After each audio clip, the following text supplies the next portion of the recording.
Hello again and welcome back to Go Visit Castles. This week we're visiting one of the most heavily fortified medieval castles in England. And this is the mighty Kenilworth Castle.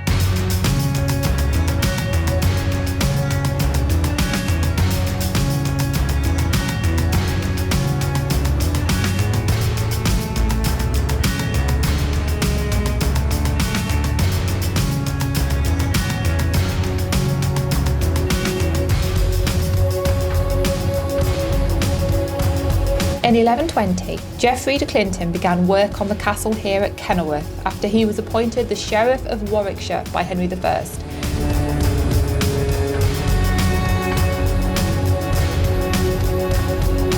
Henry no longer trusted the Earl of Warwick, Roger de Beaumont, and Clinton was placed here to act as counterweight to Beaumont's power.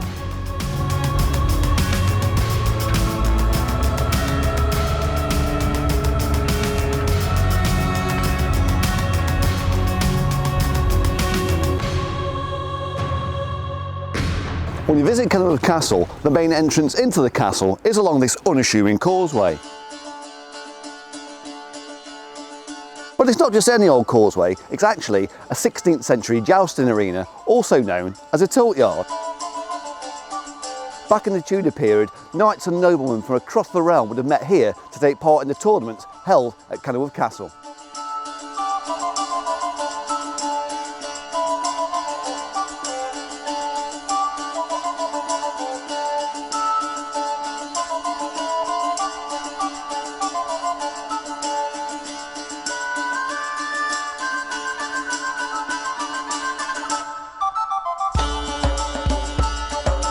In 1244, Henry III granted the castle to one of his favourites, Simon de Montfort, the Earl of Leicester. Now, the Earl and the King didn't always see eye to eye, and when the barons revolted against the King, de Montfort raised a rebellion. He took the King's son, the young Edward I, hostage here at the castle, but Edward managed to make his escape, and he allied himself with the Welsh marcher lords. Edward defeated de Montfort at the Battle of Evesham, and de Montfort met his death.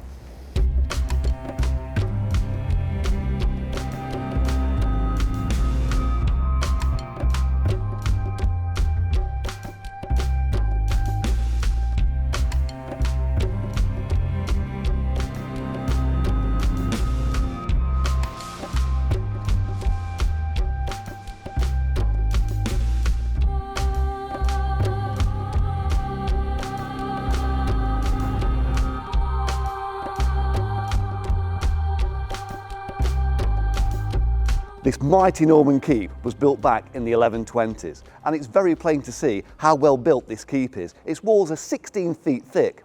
Now, there's a good reason why the walls of Kenilworth were built so strong, and that was to ensure that this castle was siege-proof, to ensure that it was trebuchet-proof. The death of Simon de Montfort didn't end the Second Barons' War. De Montfort's son, also called Simon, promised that he would give the castle back to King Henry III, and when he failed to do so, Henry took the castle by siege. It was the longest siege in English history, lasting for 172 days. Henry really struggled to take the castle despite having 9 siege engines, and this was mainly down to the extensive water defences that were on the outside of the castle. And Henry ended up calling in heavier trebuchets from London, but the castle wasn't taken by force. Henry only got the castle returned to him when the garrison were forced to surrender because of disease and starvation.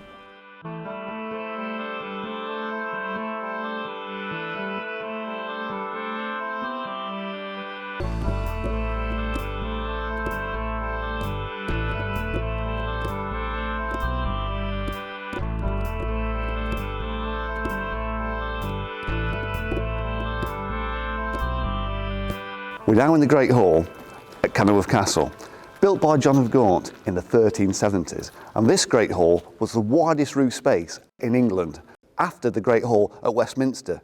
It's huge, it's magnificent, it's a proper palace. It was here in the Great Hall at Kenilworth Castle that King Edward II formally resigned as the King of England on the 21st of January 1327. Edward still had the support of many of the nobles in the Midlands, so Queen Isabella and Roger Mortimer had Edward moved to Berkeley Castle under the cover of darkness. And what happened to Edward when he was placed in a cell at Berkeley Castle still remains a mystery. Did he make his escape, as some of the sources claim, or was he brutally murdered, as the rumours would have us believe?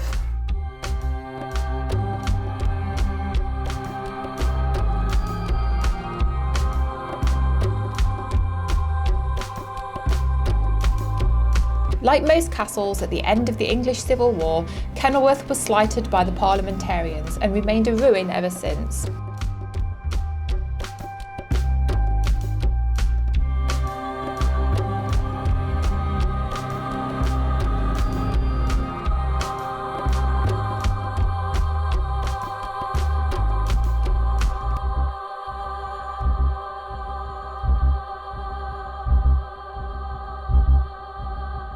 Kenilworth Castle, it's big, it's vast, its history is fantastic, there's so much to explore.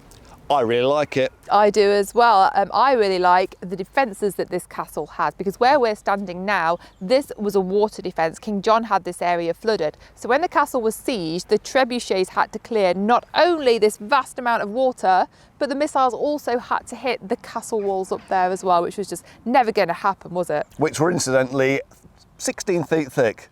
Yeah. Pretty thick castle walls on there to get through. No wonder the siege went on for so long. The castle's also got quite a romantic fairy tale feature to it. I think that's to do with a lot of the masonry that's there, the different styles over time. I quite like as well that Kenilworth Castle's got its own tilt yard for jousting. That's the first tilt yard we've seen in our castle we've done so far. I really like that aspect. I do as well. That's pretty cool. But if you've enjoyed this, please don't forget to like and subscribe. And do what we do. Get out and go visit castles. We'll see you next time. Bye-bye for now. Bye-bye.